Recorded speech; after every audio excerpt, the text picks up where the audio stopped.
Hi, welcome to the Gamesplainer. I'm Jeff the Gamesplainer, and today I'm gamesplaining Last Will. In the last video I spoke through the basic setup of the game and how it runs through. What we now need to cover is the iconography. Every card is set up with the same ideas on them. So top left corner of the card tells you what type of card it is. That only comes into play if you have an icon at the bottom of one of your friendly little followers. So this area at the bottom of the cards of your followers is an ongoing benefit. So this particular one says for any food card that you have on your board, it's going to cost you another coin. So this is a really good one to pair with your reservation. Because that's a food one, it costs you 2. With the waiter that's constantly there, it's going to cost you £3 every turn to have that on your board. This little icon, whenever there's a +A, that means that you get a bonus action. So having him on your board, you're going to get an extra action each turn for free. If you can get more of them, obviously you'll get more actions for free each time. This one allows you to pick up 3 more of the adventure cards when you're picking up cards during the planning phase. If you have any cards like this that have little icons of a hat or a horse or lady, any of the followers, all you need to do is once you've placed this onto your player board, it's costing you £1 or 1 monies each turn to have that reservation. If you can then play a chef out of your hand to the discard pile, you mark that on the card as sending a chef there. It costs you an action to do that. Mark that with one of the little white tokens, and that will now cost you 2 money every turn. And if you can get another chef onto the card, that will cost you 4 monies every turn. Cards like this depend on what else is on your particular player board. In this case, if you have farms on your player board, it will cost you £1 for every farm that you have for those training grounds. And then if you have horses on those farms, it's another £1 per horse. So if you've got a farm with three horses on it, for example, I'm not sure if that's possible, that would cost you an extra £4 every turn just for having those particular cards on your player board.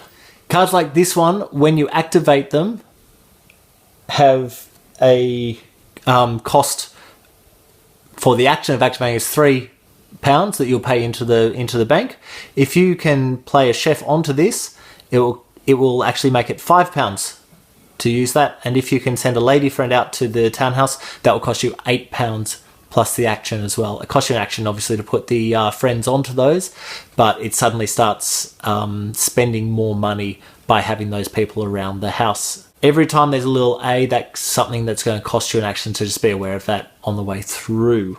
Cards that have this little +A in the top left-hand corner tell you that other than the action it costs you to play this particular card onto your board, it will cost you 1 more action. So it actually costs you 2 actions to play this guy onto your board, but once he's there, he's going to have a really nice bonus on the bottom. So in this case, for every carriage ride that you have, or carriage that you have on your player board, it will cost you an extra £2 each turn as well.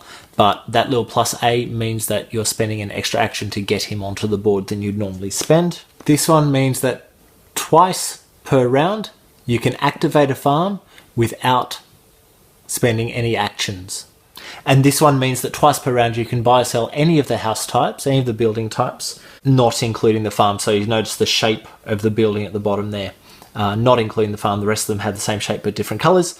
And it doesn't cost you any action to buy or sell those particular properties. Remembering that it will cost you an action to sell properties or remove cards from your player board. I think I have covered all of the basic iconography on these cards.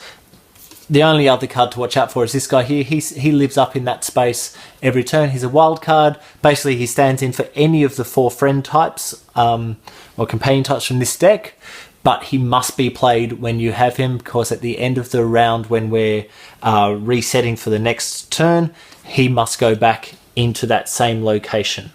Any of the other icons are on the back of the rulebook just there. There's a big list of them. It's fairly straightforward to read them, but that was a quick breakdown of a majority of the icons you're going to come across and what they mean. I really desperately hope that this has helped you get Last Will to the table and has managed to help you get your thoughts straight about how to explain it. If you have any comments or suggestions, please write them below.